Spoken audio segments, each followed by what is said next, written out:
Hello everyone, I am Shaista Ansari and this is question number 1 of exercise 7.4 class 6 maths and this is the part number C of question number 1. Question number 1 में 3 parts हैं, एक A part and एक B part and एक C part. तो question number 1 का C part है जिसमें दिया है show 2/6, 4/6, 8/6 and 6/6 on the number line and put appropriate science between the fractions given. तो इस क्वेश्चन में हमें शो करना है नंबर लाइन पर ये जितनी भी फ्रैक्शंस हमें दे रखी हैं, इन फ्रैक्शंस को हमें नंबर लाइन पर शो ऑफ करना है एंड यहाँ पर जो कुछ फ्रैक्शंस गिवन है इनमें हमें एप्रोप्रिएट साइंस यूज करने हैं। एप्रोप्रिएट साइंस में एक less than and greater than and is equals to के साइंस यूज करने हैं। तो पहले इसमें हम साइंस को यूज कर लेते हैं। अब देखते हैं कि कौन सा वाला इन दोनों में से ग्रेटर है। तो फर्स्ट फ्रैक्शन है 5/6 एंड इसमें से जो सेकंड फ्रैक्शन है वो है 2/6। तो इन दोनों फ्रैक्शंस में कंपेयर करेंगे कि कौन सी फ्रैक्शन ग्रेटर है।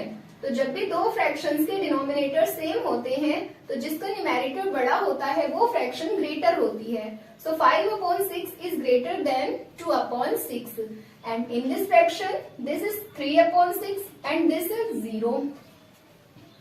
Is 0 greater than 3/6? Let's check it. Like this is 3/6 and 3 1s are 3 and 3 2s are 6. So this 3/6 is 1/2 and ये जो 1/2 होता है वो होता है हाफ एंड 0 होता है ओनली 0। तो क्या ये 1/2 ग्रेटर होगा या फिर 0 ग्रेटर होगा? तो यहाँ से ये 3/6 0 से ग्रेटर होगा क्योंकि वो हाफ है एंड वो 0 है एंड आगे है 1/6 एंड 6/6। अब यहाँ से देखते हैं, पहले इसकी सिंपलेस्ट फॉर्म बना लेंगे।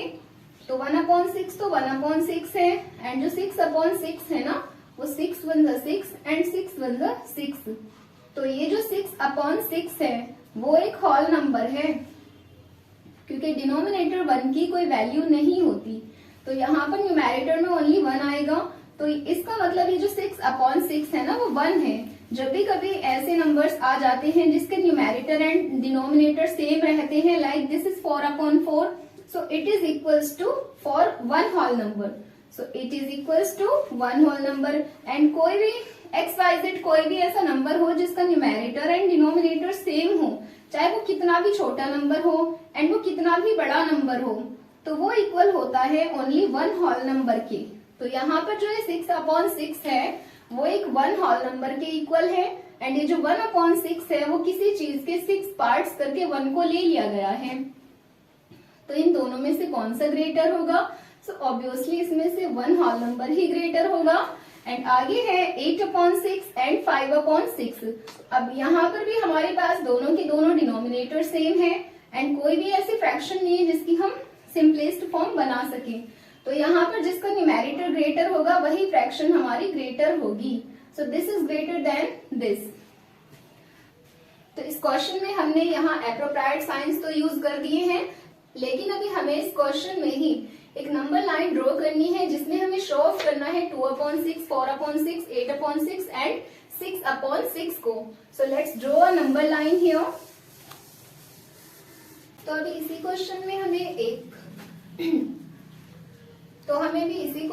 नंबर लाइन ड्रॉ करनी है एंड उस नंबर लाइन पर हमें शो ऑफ करना है 2/6, 4/6, 8/6 एंड 6/6 को। तो यहाँ 0 से लेकर के 1 तक के बीच में फ्रैक्शंस को जब शो ऑफ करेंगे तो हमें यहाँ दिखाई दे रहा है कि इनके सबके ऑल फ्रैक्शंस के जो डिनोमिनेटर्स हैं वो सबके 6 हैं। तो यहाँ पर हमें टोटल 6 ही पार्ट्स बनाने हैं 0 से लेकर के 1 तक के बीच में। तो बनाते हैं यहाँ पर 6 पार्ट्स, 1 2 3 4 5 एंड 6। 6th पार्ट हमारा ये 1 होल नंबर का होगा। अब यहाँ पर शो ऑफ करते हैं, this is 0 and this is 1/6, this is 2/6, this is 3/6, this is 4/6 and this is 5/6 and this 6/6। तो हमें यहाँ पर जो जो फ्रैक्शंस शो ऑफ करनी है उसको इस नंबर लाइन पर रहने देंगे, बाकी को हम इरेज कर देंगे। तो यहाँ क्वेश्चन में हमसे 1/6 को नहीं मालूम क्या है, 2/6 को बोला है, तो हम 1/6 को यहाँ पर इरेज कर देते हैं। वो मैंने ऐसे ही एक्सप्लेन करने के लिए बताया था आपको। एंड यहाँ पर 4/6 है उसके बाद, तो 4/6 को रहने देंगे। एंड 8/6 है, 8/6 अभी हमारा इस लाइन पे नहीं आया है। अब 8/6 को शो ऑफ करने के लिए हमें 2 भी लेना होगा, क्योंकि 8/6 जो है वो 6/6 से भी ग्रेटर है। एंड 6/6 को रहने देंगे। यहाँ 5/6 को नहीं मालूम किया है क्वेश्चन में, एंड 3/6 को भी मालूम नहीं किया है। ओनली जिस फ्रैक्शन को हमसे मालूम किया है शो ऑफ करने के लिए बोला है, ओनली उन्हीं को हम यहाँ शो ऑफ करेंगे। अब यहाँ से भी हमें 1 से लेकर 2 तक के बीच में 6 पार्ट्स बनाने होंगे। तो 1, 2, 3, 4, 5 एंड 6।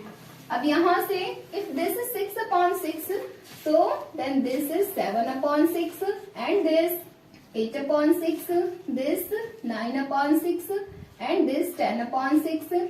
बट हमसे जो मालूम किया है वो मालूम किया गया है क्वेश्चन के अंदर 8/6 के इस नंबर लाइन में 8/6 कहाँ पर है, तो 8/6 हमारा यहाँ आ चुका है। अब इसको 9/6 को एंड 10/6 को हम इरेज कर देंगे। तो जितने फ्रैक्शंस को हमसे बोला गया था नंबर लाइन पर शो ऑफ करने के लिए, वो हमारा यहाँ पर आंसर फिनिश हो चुका है। Now let's come to the next question.